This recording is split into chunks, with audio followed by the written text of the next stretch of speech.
What's it like to drive a Lexus LS 430? Well, it's pretty interesting. It's not quite what you would expect, and maybe in some respects it is what you would expect.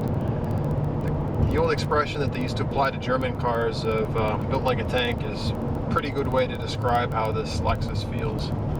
You literally feel like you're driving around in a tank. It's not that it feels unruly in size, although it's very much a large car. It feels like it's made out of a solid piece of steel, like it's or even like a solid piece of granite. Everything just feels very hefty and solid, and all the doors are heavy and everything about it is heavy.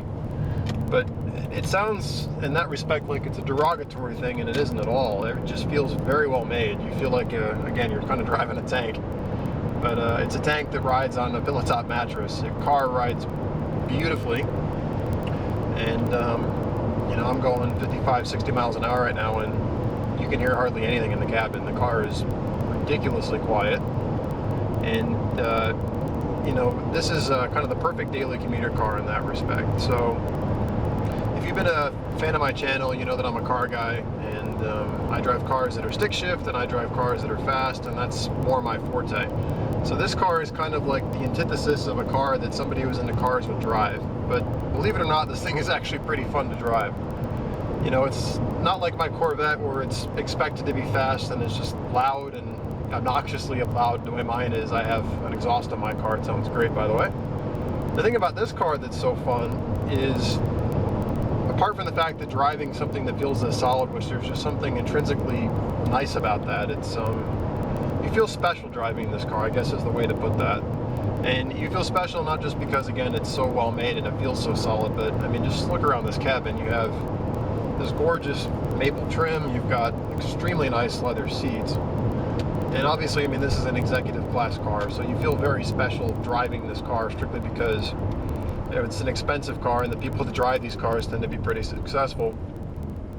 But this car is a little bit of an understatement on that front, which I kind of appreciate. So unlike its competitors, like an Audi 8 or a BMW 7 Series or Mercedes S-Class, this car is a lot more understated, so it doesn't exactly shout wealth to the same degree that those cars do. So to me, this is kind of more of a car for someone that wants a really nice car but isn't overly concerned with what people think about them, which speaks to someone like me. I don't really need to make a statement to people.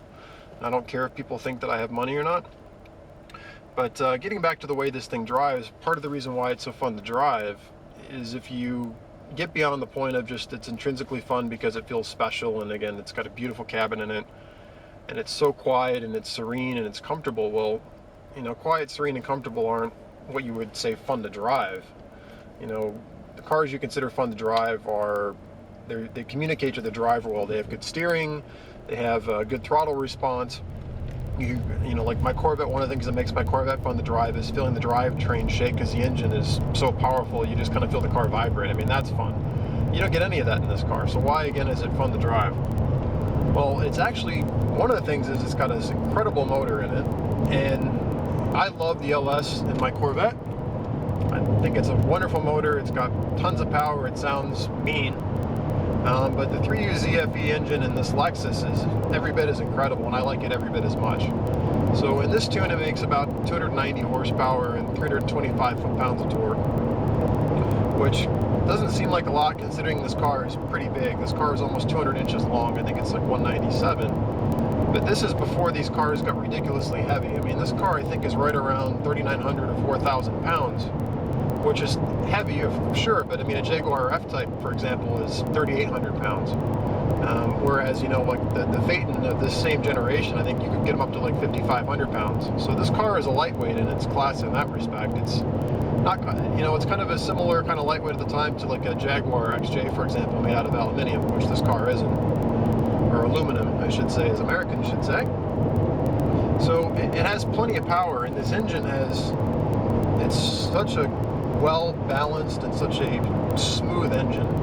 So it's a quad cam 4-valve per cylinder engine, which means it's pretty high tech, especially considering in comparison to like the LS that I mentioned, which is a pushrod V8, which there's nothing wrong with, and that's a great engine on itself.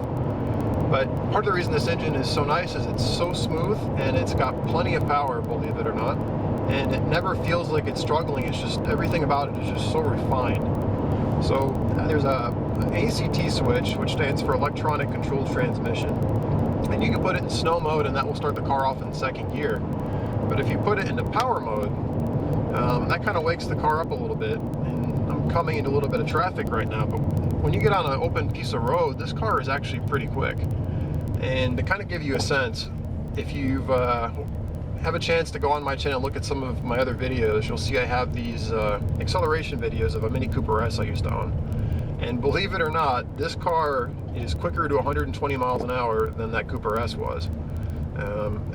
When I first got this car, I was surprised at how quick it was, and I went on carandriver.com and was kind of checking some road tests they did of this car and some other cars, and just reading the specs, I was stunned. I mean, they tested these cars low sixes, 0 to 60, and they were the 120 again, 0 to 120 again. This car was quicker than a Mini Cooper S. Now, you know, granted, a Mini Cooper S is far from a supercar, but when you consider this thing as a rolling land yacht, it's got some pretty impressive power numbers.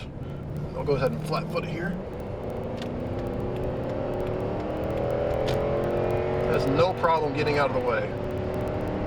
And it's so smooth and it's so effortless, it's like it's not even trying. Which is kind of what makes it so fun. I mean, I guess the way you kind of equate this to experience-wise, it's kind of like a private jet. I mean, it's got tons of power and it's just incredibly comfortable and quiet. It's like you're in this super fast cocoon. And you know, compared to modern cars of this class, you know, the S550s and the 750s and the 740s and the A8s, this car isn't all that quick. But again, it wasn't that long ago that 0 to 60 in the low sixes was considered pretty quick. So if you can live without blind spot monitoring and some modern conveniences, even like XM satellite radio or an aux port, you'll find that the Lexus LS 430 is still a great car. It still has parking sensors, it has adaptive headlamps, and it has just about every luxury amenity you need to keep you comfortable on the road. So it's strongly worth a good consideration if you're looking for a used luxury car. If you want something reliable and comfortable that will get you from point A to B with absolute serenity and reliability, then look no further. Thank you for watching my channel. Please comment, rate, and subscribe.